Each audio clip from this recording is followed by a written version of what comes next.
आपको पता ही है। हंस के चोंच की क्या विशेषता है?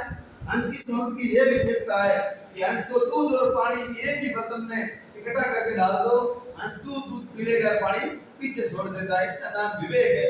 क्या करना चाहिए क्या नहीं करना चाहिए ये बुद्धि के उस भाग से पता लगता है, उसको विवेक कहते हैं।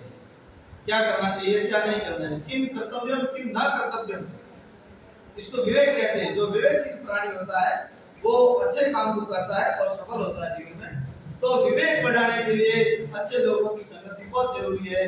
और साहित्य भी पढ़ना चाहिए, बढ़िया बढ़िया किताबें आती है, उसको पढ़ो। अपने स्कूलों में, हर स्कूलों में लाइब्रेरी है, महापुरुषों की जीवनियां हैं, उसको पढ़ना चाहिए हमको। कहते हैं कि अंधकार है वहां जहाँ आदित्य नहीं, मुर्दा है वो देश जहाँ साहित्य नहीं। तो हमारे भारत जैसे देश में साहित्य की कमी नहीं है। पूरी दुनिया के अंदर सबसे अगर समृद्ध कोई साहित्य वाला देश है तो वो भारत है। और दुनिया का सबसे पहला लिखित ग्रंथ है वो ऋग्वेद है, जो भारत में हमारे ऋषियों के श्वासों से प्रकट हुआ।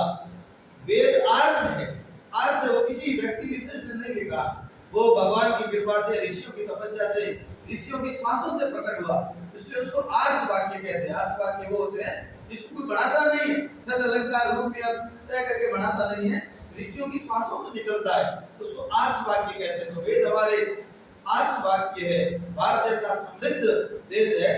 एक कोई यूरोप का कवि था, बहुत साहित्य पढ़ रहा था, इंग्लिश के अंदर पोएट्री पढ़ रहा था।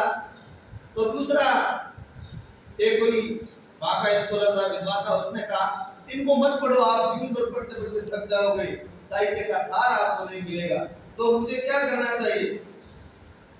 तो उस विद्वान ने कहा कि आप भारत जाइए। कहाँ जाइए? हमारे हिंदुस्तान, भारत में आइए, आर्यावर्त में आइए, और वहां जाकर के आप तुलसीदास नहीं, कालिदास नाम के महाकवि हुए।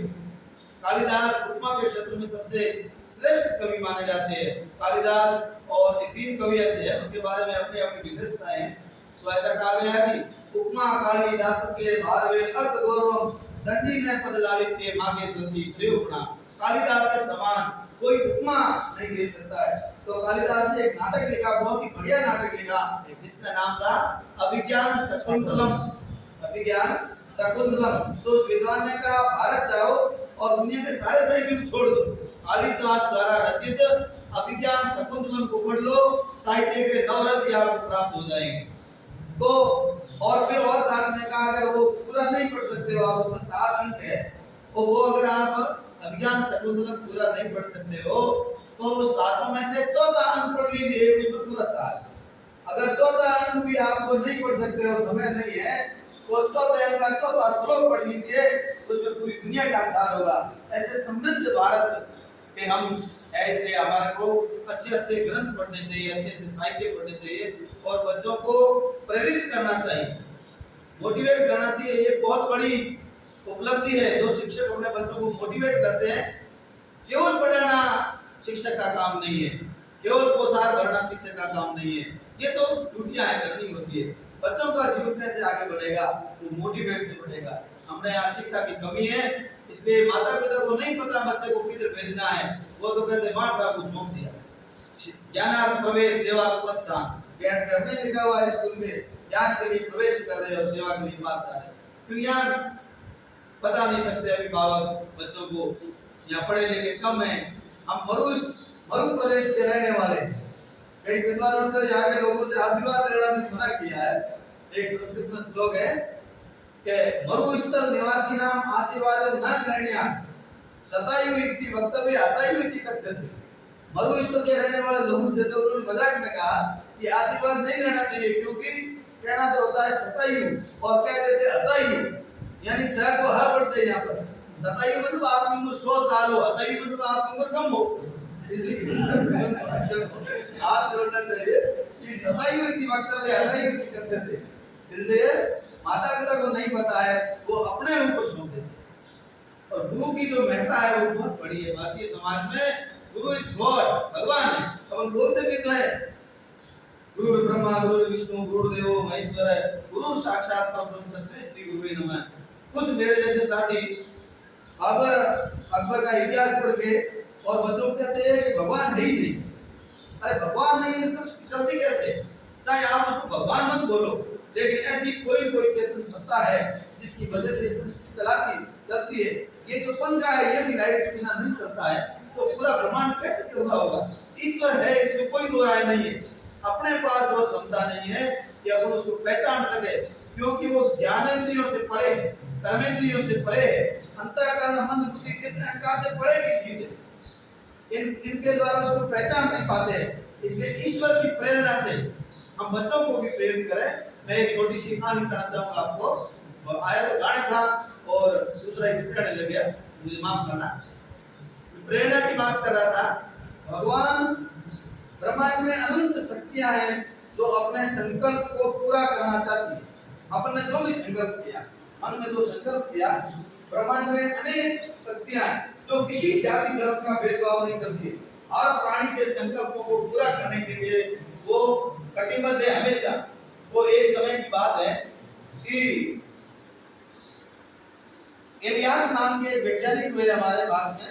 एलियास, भारत में नहीं, भारत में एलियास नाम था उनका, जिन्होंने सिलाई मशीन का आविष्कार किया। तो हुआ क्या था कि एलियास की मां कोई सिलाई कर रही थी हाथ से, और उसके हाथ में लगे सुई से और उसमें खून आने लग गया। तो एलियास ने मन में विचार किया, मैं इतना बड़ा वैज्ञानिक हूँ और मेरी मां के लिए और संसार के सभी माओं के लिए, सिलाई पैसे महिलाएं करती थी पहले, तो एक ऐसी मशीन का निर्माण करूं जिससे है वो सबको फायदा मिले। तो एलियास अपने प्रयोगशाला में गए और मशीन का निर्माण करने लगे। और आपको पता है कि हाथ से जो टांका लगाते हैं उस सुई के से पीछे होता धागा डालने के लिए। उसने भी वैसे ही किया, क्योंकि आगे तो आविष्कार हो रखा, उसका सारा लेते ही है, ऐसा डाला मशीन में, तो मशीन चलाए धागा निकल जाए। परेशान हो गए, रात को लगभग 2-2:30 बज गए। परेशान होकर पिता के सैंडविच में सोए, और सोए उस समय एक ऐसा स्वप्न आया एलियास को कि कोई आदमी आया है और एलियास की गर्दन है वो तलवार से काट रहा है। एलियास तुरंत जगा, वहां कोई आदमी था नहीं, लेकिन उन्होंने उसको चोरी की किया। क्या पता भगवान ने तुझे कोई प्रेरणा दी है कि तू जो काम कर रहा है उसके लिए तू उसमें जाके गर्दन में सेध कर सफल हो जाएगा। एलियास रात को उठे, प्रयोगशाला में गए और सुई के आगे गर्दन में सेध किया, मशीन में लगाया, मशीन सचेत हो गई, जो दुनिया आज लाभ उठा रही है। तो ईश्वर किसी रूप में अपने को प्रेरणा दे सकते हैं। इसलिए प्रेरणा बहुत बड़ी चीज है। अपने आप को प्रेरित करें, बच्चों को विशेष रूप से प्रेरित करें। प्रार्थना सभा में भी कहे बच्चों को, क्लास में भी कहे। पाठ तो कुछ नहीं, 2-3 मिनट सारी किताब हम पाठ पूरे हो जाते हैं। पाठ मैंने इसलिए दिए है कि बच्चों को उसके अलावा कुछ समझ दें। तो प्रेरित करें बच्चों को, और प्रेरणा से बच्चे आगे बढ़ेंगे। इस तरह से प्रेरित करने वाली एक छोटी सी कविता है। मेरे राग इसमें सेट नहीं है, शब्द मुझे अच्छे लगे इसलिए अपन बोलने का प्रयास करते हैं। इतनी शक्ति हमें देना दाता,